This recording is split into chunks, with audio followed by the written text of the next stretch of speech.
"You don't touch the flag," the tomb guard said, his voice low but sharp, slicing through the airport's din like a razor.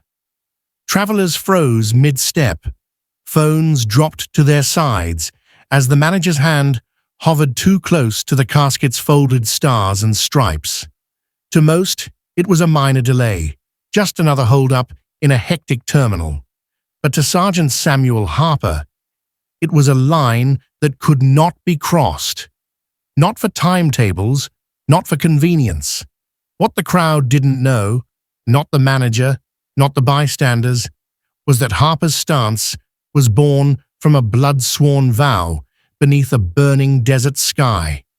The soldier in that coffin had once saved his life. But the biggest surprise was still on the way, and it wore a general's uniform heading to the terminal to make things right.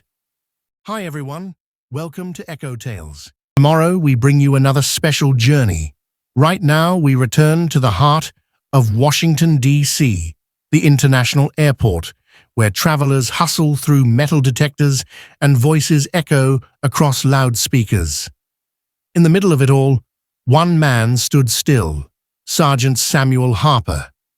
A sentinel of the tomb of the unknown soldier, he wore his uniform like armor, his white gloves spotless, shoes reflecting the ceiling lights, the badge of the tomb gleaming on his chest, his expression calm, gaze unwavering.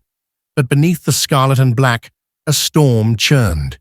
His post today wasn't at Arlington, it was here, in this whirlwind of motion, to walk a fallen comrade home. Private First Class Daniel Walsh, just 25, had once laughed beneath desert skies, shared dreams, traded letters, and made a promise to Sam. "If I don't make it, bring me home, all right?" 3 days ago, that promise turned into a mission. Danny was gone, killed on a classified op in the Middle East. Now his casket, wrapped in the flag, waited on the tarmac. And Sam would not let him down. Every step he took today was for Danny, for the kid who could throw a perfect curveball, for the dreamer who wanted to be a pilot, for the friend who'd taken the hit so others could live. Across the bustling terminal, Margaret Walsh, Maggie, stood with her granddaughter, Emma. At 70, Maggie's face bore the soft lines of a battle-hardened nurse who'd patched up soldiers from Vietnam to Iraq. Danny was her only son, her heart, her home. She gripped Emma's small hand tightly, waiting for one last goodbye. 10-year-old Emma looked up, her eyes round and wet. "Grandma, is that Danny's plane?" Her voice was fragile, but it cut through the noise. Maggie nodded slowly, unable to speak. She had once sent her husband to war, then her son. Now she stood ready to bring him back. But not everyone around them understood the gravity of this moment. Inside an upper-level office overlooking the terminal, James Thornton, the airport's operations manager, stared intently at his tablet, fingers tapping a sharp rhythm on the screen. A Kielensvenyok Zazalek on-time departure rate, that was his obsession, his pride. Certificates of efficiency lined his walls. Digital displays tracked every takeoff, every delay. A military escort through the central concourse? That spelled disruption. "This can't happen," he muttered to his assistant Sarah. "Why wasn't I told? We have service corridors for this exact reason. Redirect them." Sarah hesitated. "Sir, the airport director authorized the main concourse route." Thornton's lips pressed into a line. "This airport runs on precision, not theater," he barked, already tallying the delays. The 2:30 p.m. peak would suffer. 19 scheduled departures. They couldn't afford to lose even one. Back in the arrivals hall, Sam stood motionless, a statue among the blur of travelers. His polished shoes planted firm, his gloved hands still. Some people stopped to snap photos of his striking uniform. Others barely noticed, But Sam's thoughts were miles away, back to 3 days ago, in a plain military office where an envelope was placed in his hands. The header, the name, Private First Class Daniel Walsh, killed in action. Then the quiet words that followed, "You've been selected for escort duty, Sergeant. Bring him home." Sam's fingers now brushed the edge of a worn photo in his pocket, the corners curled, the paper soft from years of wear. It showed 2 young soldiers, him and Danny, laughing under the stars, arms slung across each other's shoulders. They'd met in basic, 2 opposites thrown into the same fire. Danny, the heart, impulsive, joyful. Sam, the guide, methodical, steady. "You think too much, Sam," Danny used to say. "Sometimes you just feel it," Danny would say, his voice low and certain as it cut through the stillness of the desert night. Over time, what began as a rivalry between 2 young soldiers became something more. Respect turned to trust, trust to brotherhood, hardened under fire in Afghanistan. Danny's laughter became a kind of shield in the barracks, a defense against war's creeping weight. Sam remained quiet, always observing, always preparing. "You're my compass, Sam," Danny once told him, beneath a canopy of stars above their outpost. "I lead the charge, but you make sure we're going the right way." Those words rooted themselves in Sam's soul, unchanging, unshakable.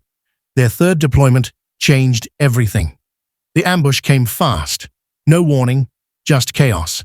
Gunfire erupted, shouts rang out. Then, Danny's voice, urgent.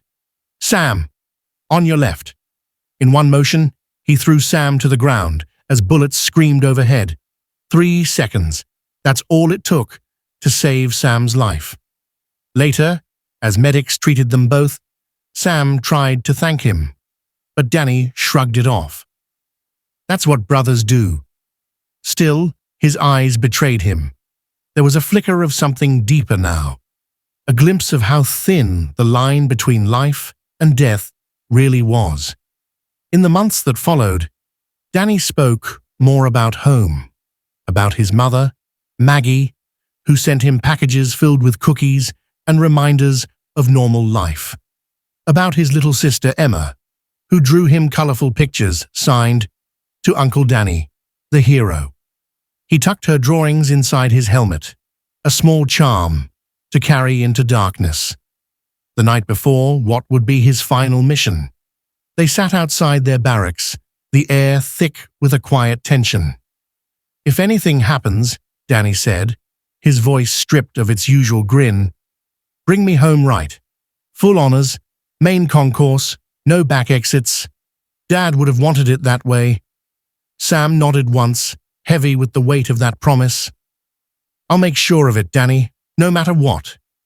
3 days later, the mission report came in. Danny hadn't returned. No details, just silence, and then the official word, KIA. Sam stood alone in the dim barracks, the photograph in his hand, the promise no longer abstract. It was real, a duty, a vow. And now, at the airport, as the military transport taxied to a halt, that vow burned in his chest like fire. The plane's doors hissed open, and the honor guards stepped out, each movement practiced and reverent. The flag-draped casket followed, its red, white, and blue cutting through the gray of the tarmac. Ground crew removed their caps, heads bowed. Sam stepped forward, crimson and black against sterile concrete, ready to walk Danny home. James Thornton stormed through the terminal, clipboard in hand, like a barrier. "We'll use the service corridors," he told his team briskly. "It's efficient, won't impact passenger flow. They can hold their ceremony at the cemetery."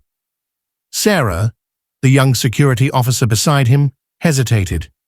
"Sir, the airport director authorized the main route." Thornton waved a dismissive hand. "I'm in charge of this terminal. We don't pause for pageantry." Behind him, Screens blinked with departure times. He was already counting the minutes lost. Protocol mattered. But what he didn't see was what this moment truly meant. The procession began. Slow, precise, solemn. Every step purposeful. It moved like a ripple through the chaos of travel. People paused. Conversations faded. An elderly man removed his hat. Teenagers fell silent. A businessman glanced at his watch, then froze, gaze locked on the scene. Sam's expression didn't shift, but the photo in his pocket felt heavy, grounding him. This wasn't about timetables. It was about a man named Danny, about honor, about a sacred debt that no delay could outweigh. Thornton intercepted them near the terminal doors.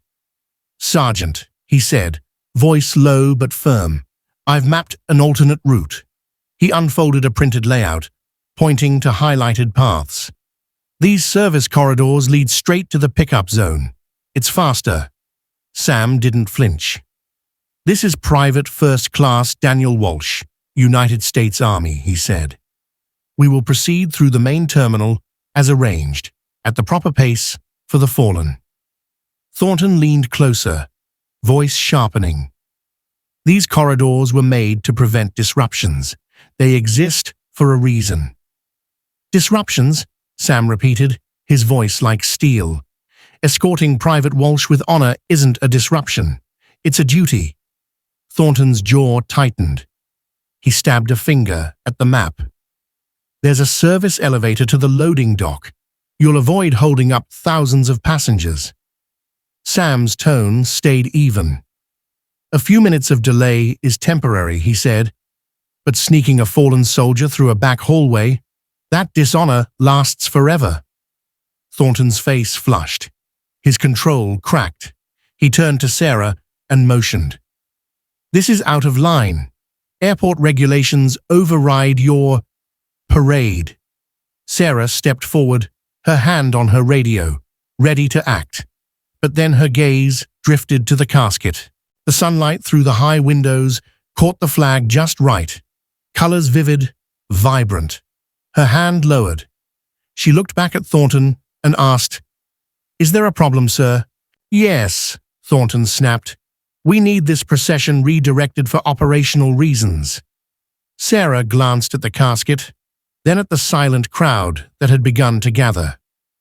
"Sir, the director approved this route," she said. "I'm not seeing an operational issue that justifies a change." Thornton's face flushed. "I'm responsible for this terminal," he barked. "These delays will ripple across the system." The crowd was growing now, still, solemn. An unexpected reverence bloomed in the busy terminal. An elderly man in a USMC cap stepped forward.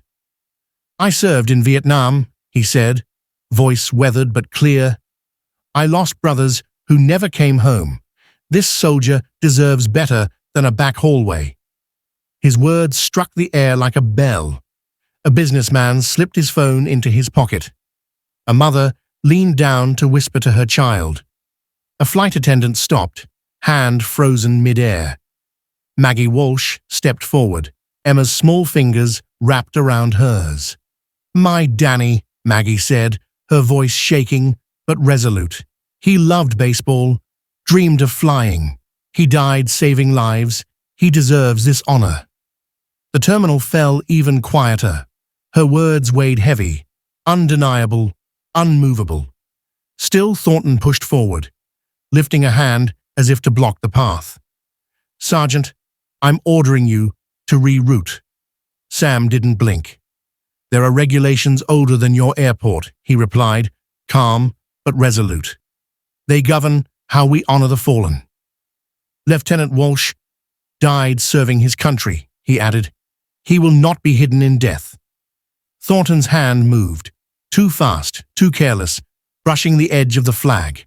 A ripple ran through the fabric, a gasp from the crowd. Time froze. Sam moved with trained grace, his hand closing around Thornton's wrist, not forceful, but firm. "Don't touch the flag," he said, voice low and steady, but it carried like thunder in the hush. The moment crystallized. Those 5 words weren't a warning. They were law, centuries old, unbending. Thornton jerked in surprise, then fury. "Take your hands off me," he hissed. "This is assault. I'll have you removed." But the crowd said nothing. George Miller removed his cap, held it to his chest. A flight attendant blinked back tears. A man closed his laptop and stood. They all understood. Thornton didn't. Touching the flag wasn't just protocol. It was desecration. It was dishonor. Sam held Thornton's wrist for exactly 3 seconds, then released it. His face was unreadable, controlled. But to the veterans in the crowd, that restraint was thunderous. They saw the betrayal and the discipline it took to contain it. Sam's voice came, measured but weighty. "The flag represents the sacrifice of the fallen. It's not touched by anyone outside the honor guard." Thornton rubbed his wrist, defiant but shaken. "This is my terminal," he muttered, quieter now. "I determine how military remains are handled." Sam cut in, his voice cool but final. "We follow a tradition older than this airport, older than your role." A stillness spread. Travelers stood silent, heads bowed. For a moment, the terminal wasn't just a space. It was sacred ground. A voice rose, small but piercing. "That's Danny's flag." Emma, nestled in Maggie's arms, had spoken. She pointed toward the casket. Her voice cut through the tension like sunlight through storm clouds. Maggie pulled her close. Her weathered face reflected both grief and pride.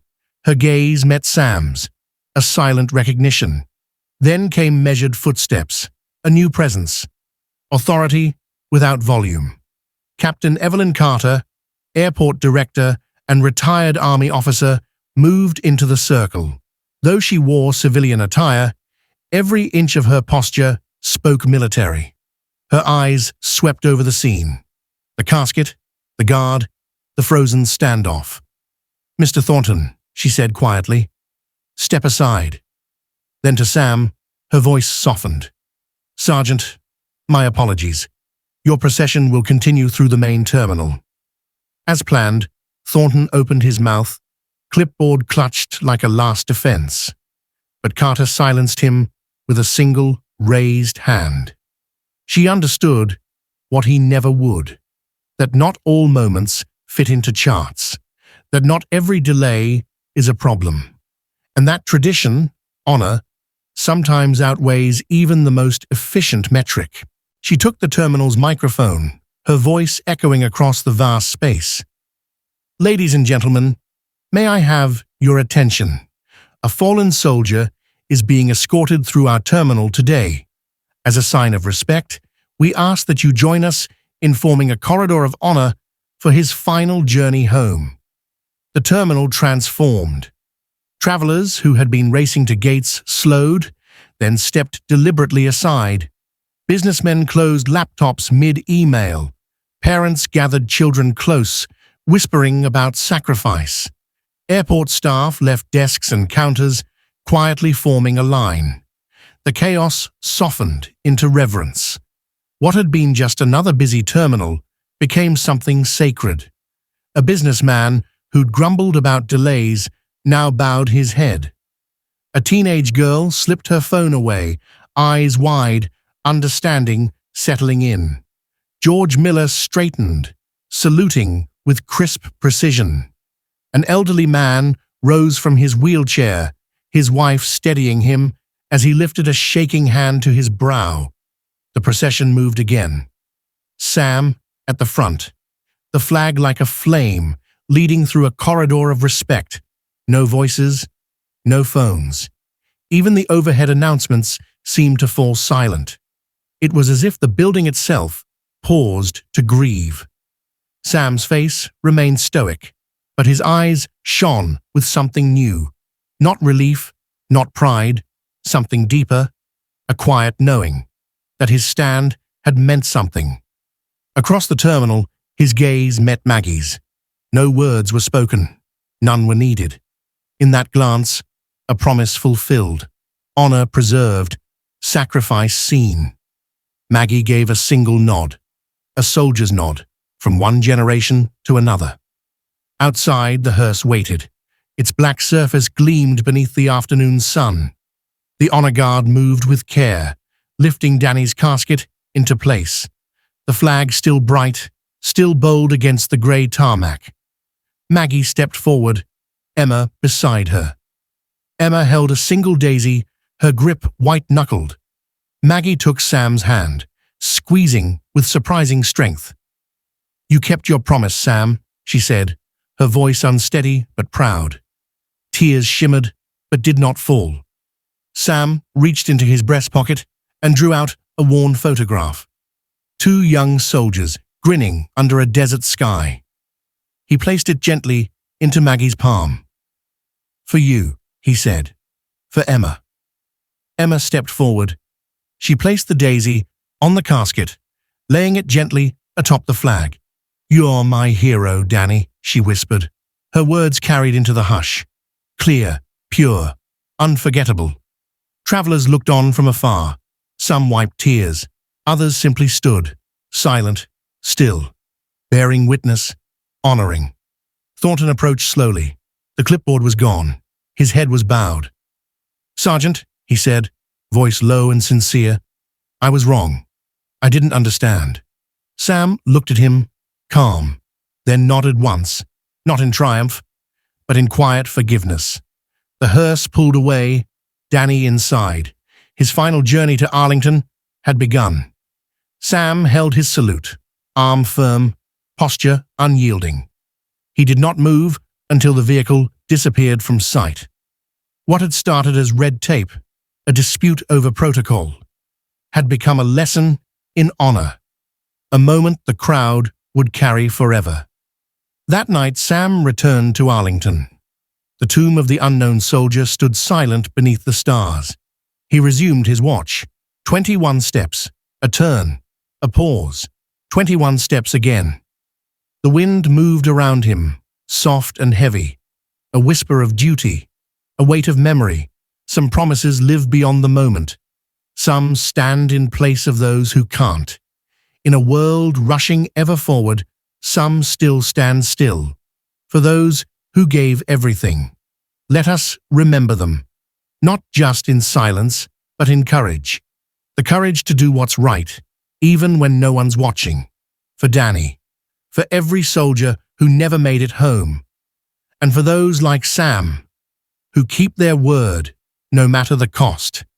This is the story of a tomb guard and his fallen brother, of a crowded airport in Washington, D.C., of a photograph and a promise that refused to break.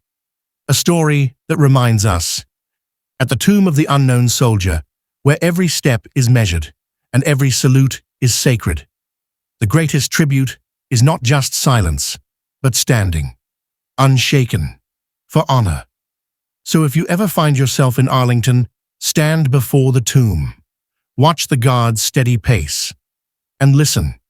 You might just hear it, the heartbeat of a nation, unbroken, through the weight of sacrifice.